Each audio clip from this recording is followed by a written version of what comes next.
Hi, I'm Rick, about to open up the Whiskey Zone doors on a single malt whiskey from that country found just south of Scotland.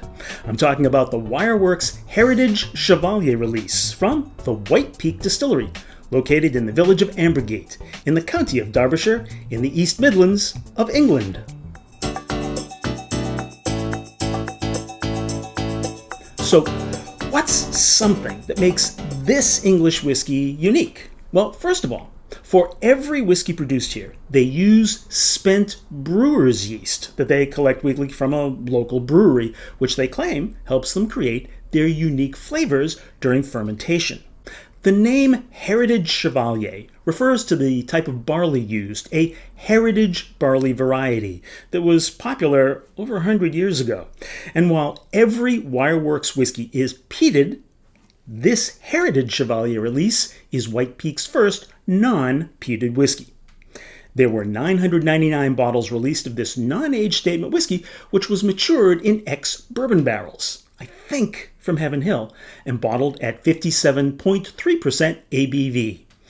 They put a lot of effort into provenance and heritage, so it doesn't surprise me that all of their whiskeys are non-chill filtered and have no added color, which makes me very happy to award it the Whiskey Zone thumbs up.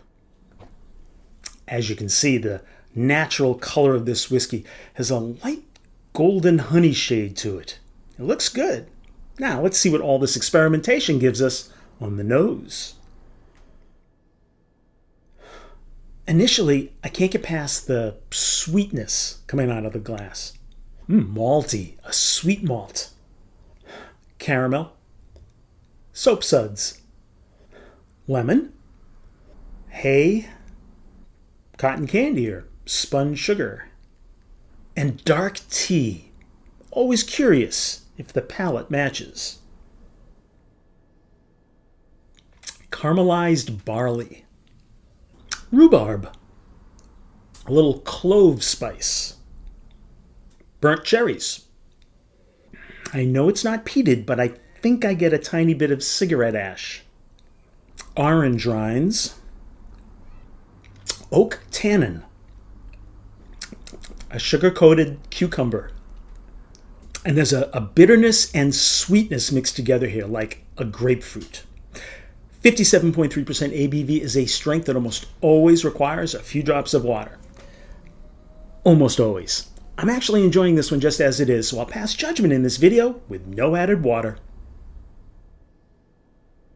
Starting with this review, I'm also highlighting one of the senses that I've been overlooking in my reviews. I'm talking about sound, and this rating is for the cork pop. Now, I'm not going to get into the science of decibel level loudness or spectral frequency pitch. I just love a good cork pop. And this Wire Works bottle has the right size cork and properly shaped neck to produce an outstanding pop. It earns my totally subjective Whiskey Zone prodigious popping power score of 9 out of 10. The finish doesn't linger very long, but while it's there, it's an engaging mouthfeel. Vanilla cream, tree bark, black tea, unsalted peanuts, and orange rinds. It's safe to say that the White Peak Distillery is committed to making unique, flavorful whiskeys, and from what I've been exposed to so far, I'd say they're succeeding. This release is very pleasant to drink and doesn't attack the wallet too badly either. There's some interesting budding going on between sweet and astringent flavors here, and it makes me very curious to see where they take it. Hopefully, down the less astringent road. I'm giving the Wire Works Heritage Chevallier Single Malt English Whiskey an 8-finger pour. Thank you, as always, for the privilege of spending this time together as I pulled back the covers on the Wire Works Heritage Chevallier release. If you're still in need of more details, the Whiskey Zone Companion website is a convenient place to start. And if the last 5 minutes brought you some value, then please be sure to hit subscribe so you can be kept up to date on the latest Whiskey Zone videos. So until next time, drink smart, stay safe, and we'll see you again in the Whiskey Zone.